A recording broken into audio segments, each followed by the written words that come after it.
नमस्कार दोस्तों, crazy explainer channel में आपका फिर से स्वागत है। और अगर आपने पिछला एपिसोड नहीं देखा है तो पहले देख लीजिए, लिंक में डिस्क्रिप्शन में दूंगी। तो बिना ज्यादा समय बर्बाद किए चलिए शुरू करते हैं आज की एक्सप्लेनेशन वीडियो।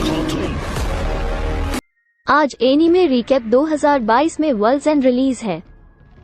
2040 में राइटो मिजुहारा क्रायोजेनिक रूप से जमे हुए हैं। मल्टीपल स्क्लेरोसिस के निदान के बाद मीरा सिवल 5 साल बाद रिडो को ठीक और पुनर्जीवित करता है।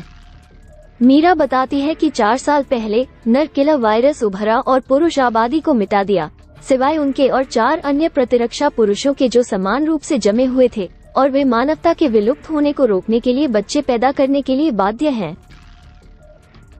राइटो अविश्वास में बाहर निकलता है और तुरंत वासना पागल महिलाओं द्वारा हमला किया जाता है जब तक कि उसे बचाया नहीं जाता है।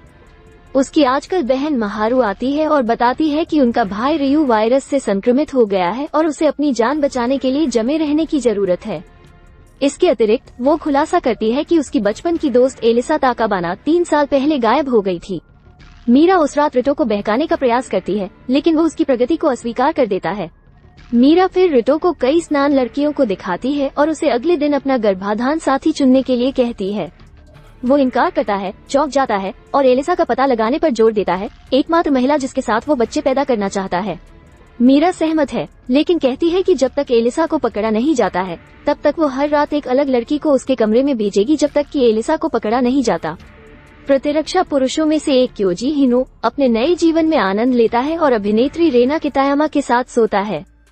रिडो, महारू और मीरा के साथ भोजन करने के बाद रिटो हिनो के पास जाता है, जो उसकी हिचकिचाहट के लिए उसका मजाक उड़ाता है। बाद में शो में अकाने रयुजाजी रिडो पर घात लगाता है और उसे बहकाने का प्रयास करता है, लेकिन वो बाहर निकल जाता है और उसे अपने कमरे में ले जाया जाता है। फिर वो अकाने और सुए यामाता के साथ प्लेटोनिक रूप से सोता है, हालांकि अनिच्छा से। अगले दिन रिटो, मीरा, अकाने और सुए एलिसा की पुरानी प्रयोगशाला में सुराग की तलाश कर रहे हैं जब उन पर एक भागने वाले भालू द्वारा हमला किया जाता है। दूसरी ओर सुए इसे खत्म कर देता है जब उसे पता चलता है कि एलिसा एम के वायरस के इलाज पर काम कर रही है। रिडो अपने काम को पूरा करने का संकल्प लेता है और अपने मिशन को संप्रेषित करने के लिए समाचार पर दिखाई देता है। महारू की फटकार के बाद राइटो को एलिसा के पुराने टेडी बियर के अंदर एक टेप किया गया संदेश मिलता है, जिसमें वो बताती है कि एम के वायरस एक मानव निर्मित जैविक हथियार है। वो मीरा को स्वीकार करता है कि वो एलिसा से मिलती जुलती है और प्रजनन नहीं करने के लिए माफी मांगती है, लेकिन वो जोर देकर कहती है कि इलाज पर काम करना कार्रवाई का बेहतर तरीका है। इस बीच एक महिला परिषद रिडो को अपने अधिकार के लिए खतरे के रूप में देखती है। फिर वे किसी अन्य व्यक्ति के पुनरुत्थान की व्यवस्था करते हैं। 2040 में शोदा डिवाई को ताकात्सु, उसकी प्रेमिका एरिका और उसकी बहन मियू और उसके शिक्षक याजुकी हनी के साथ उसके एकमात्र सहयोगियों के रूप में पीड़ा दी जाती है। वो एक बीमारी का शिकार हो जाता है और अस्थिर हो जाता है। जब उसके सहपाठी उसके अलविदा भाषण की उपेक्षा करते हैं और बाहर निकल जाते हैं तो नाराज हो जाता है। 5 साल बाद वो करेन कैमिला द्वारा ठीक और पुनर्जीवित किया जाता है, जो उसे एम के वायरस और मेहिव के गायब होने के बारे में सूचित करता है। वो अपने पुराने स्कूल में लौटता है और यजुकी में फिर से पेश किया जाता है, जो उसे बहकाता है। वो अन्य लड़कियों के लिए भावनाओं को विकसित करना शुरू कर देता है, लेकिन एक आवारा वॉलीबॉल से घायल हो जाता है। यजुकी एक बार फिर उसका इलाज करता है और उसे बहकाता है, इस तथ्य के बावजूद कि वे हमेशा प्यार में रहे हैं। करेन बाद में अपने वरिष्ठों को रिपोर्ट करती है, जो पूछते हैं कि पुराने स्कूल को फिर से क्यों खोला जाना था। वो दावा करती है कि क्योंकि शोडा और लड़कियां हिनो और रिडो से अनजान हैं, उनका मानना है कि शोडा पृथ्वी पर आखिरी आदमी है। इस प्रकार वे उन्हें अपने वैश्विक अधिग्रहण साजिश में मोहरे के रूप में उपयोग करने का इरादा रखते हैं। हर दिन शोडा यजुकी के साथ सो रही है। करेन उसे तैराकी कक्षा में खींचती है। एक हफ्ते बाद नात्सु पर अकीजो को उसका रूममेट नियुक्त किया गया है। शोडा के ड्रेसिंग में उसकी सहायता करने के बाद वो कबूल करती है कि उसके पिता ने उसे एक बहुत बड़े आदमी से शादी करने की व्यवस्था की जब तक कि वे दोनों एम के वायरस से मारे नहीं गए। उसके बाद वो उसे बहकाती है। इस बीच रिडो इलाज पर काम करना जारी रखता है जब मीरा उसे सूचित करती है कि महारू एक शरणार्थी आश्रय में स्वयं सेवक है। हालांकि वो उसे चेतावनी देती है कि अगर दूसरों को पता चलता है कि महारू उसकी बहन है तो उसे खतरे का सामना करना पड़ सकता है। रिटो हिनो से मिलता है, जो खुलासा करता है कि उसने अपनी लड़कियों में से एक को गर्भवती कर दिया था। जब याजुकी लौटता है तो शोडा अकीजो के साथ सोने की बात स्वीकार करता है और माफी मांगता है, लेकिन वो कहती है कि वे सभी जानते हैं और वो हर किसी का है। करेन का सामना उससे होता है और वो स्पष्टीकरण की मांग करता है। वो कक्षा में उसके साथ जाती है और बताती है कि उसने उसे आरामदायक बनाने के लिए अपने पुराने स्कूल को फिर से खोल दिया ताकि वो ग्रह को संभोग और फिर से आबाद कर सके। इसके बाद लड़कियां उसके सामने निर्वस्त्र होकर कपड़े उतारती हैं। परिषद का दावा है कि क्योंकि रिटो ने संभोग करने से इनकार कर दिया है, मीरा अप्रभावी है और उसे उसके कर्तव्यों से मुक्त कर दिया जाएगा। रिटो के पास संभोग करने के लिए मजबूर होने से पहले इलाज बनाने के लिए 1 महीने का समय है।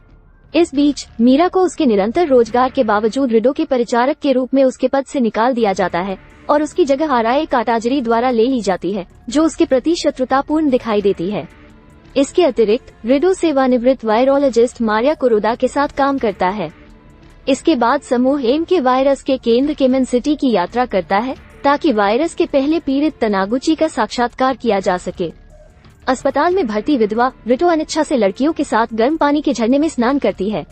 तानागुची ने सहयोग करने से इनकार कर दिया। संभोग करने में असमर्थता के लिए रिटो का मजाक उड़ाया। जब वे चले जाते हैं तो ये पता चलता है कि तानागुची एलिसा के संपर्क में रही है और हैरान है कि एलिसा चुप क्यों रही है। एक होटल के सोना में क्लो नाम का एक अमेरिकी रिडो को बहकाने का प्रयास करता है और उसे चूमने के लिए मजबूर करता है, जैसे ही अन्य मेहमान उन्हें उत्तेजित करते हैं। मीरा बाद में तानागुची के साथ रिडो के सम्मान के बारे में बात करती है और उसे वो साझा करने के लिए मनाती है जो वो जानती है। हालांकि कोई घुसपैठ करता है और उसकी आईवी ट्यूब को जहर देता है, जिससे वो गंभीर रूप से घायल हो जाती है। तानागुची ने होश खोने से पहले अनुरोध किया कि उसकी और उसके पति की एक तस्वीर रिहितो को दी जाए। रिहितो, सुए और मारिया सबूत की असफल खोज करते हैं। परित्यक्त अस्पताल में जहां पहले पीड़ित का इलाज किया गया था, अकाने को आराए पर तानागुची को जहर देने का संदेह है। आराए अपनी बहन को किसी अन्य लड़की द्वारा बलात्कार करने से रोकने के लिए हस्तक्षेप करता है। रिहितो तस्वीर को स्कैन करता है और एम के वायरस के डिजाइन के लिए अधूरे ब्लूप्रिंट की खोज करता है। बाद में अकाने और मारिया ने उसे चेतावनी दी कि इलाज पर काम करने वाले रहस्यमय तरीके से गायब हो रहे हैं। इस बीच अपने हरम से असंतुष्ट हिनो ने महारू को नोटिस किया और उसे अपने अगले बिस्तर साथी के रूप में चुना।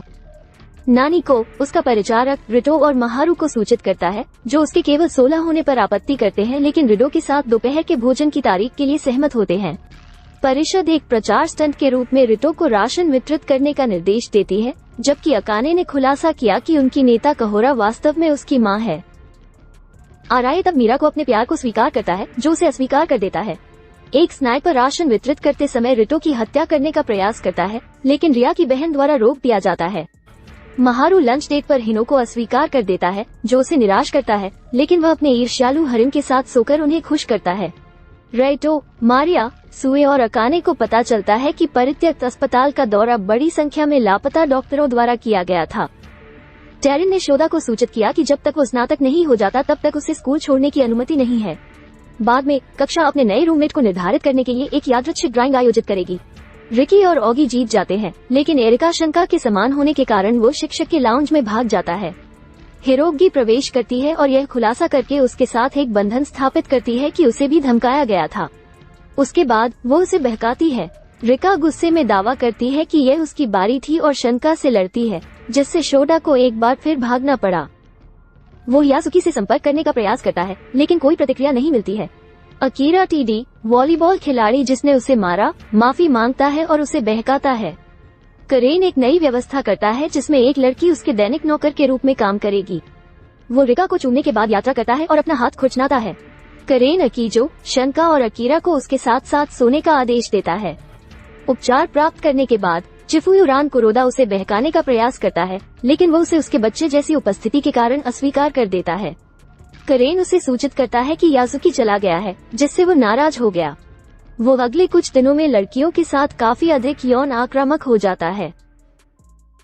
शिनो उन लड़कियों में से एक जिसने उसे लगातार अनदेखा किया जब उसे धमकाया जा रहा था, एक दिन में स्थानांतरित हो जाता है, उसे चौंका देता है। अब तक एनीमे में यही सब हुआ है। मुझे आशा है कि आपको ये पसंद आया होगा और यह आपकी कृपया ध्यान दें, यदि आप लॉर्ड वियर्स द्वारा नष्ट नहीं होना चाहते हैं तो लाइक, कमेंट और सुपर एक्सप्लेनेशन चैनल को सब्सक्राइब करना न भूलें। यह शायद ही उचित है, लेकिन साथ ही आगे क्या होगा वीडियो अपलोड अगले अध्याय में जाने। सूचित होने के लिए दोस्तों, ये सब आज के अध्याय के लिए है। न भूलें। ये मेरी पंक्तियाँ थी। Oh sorry,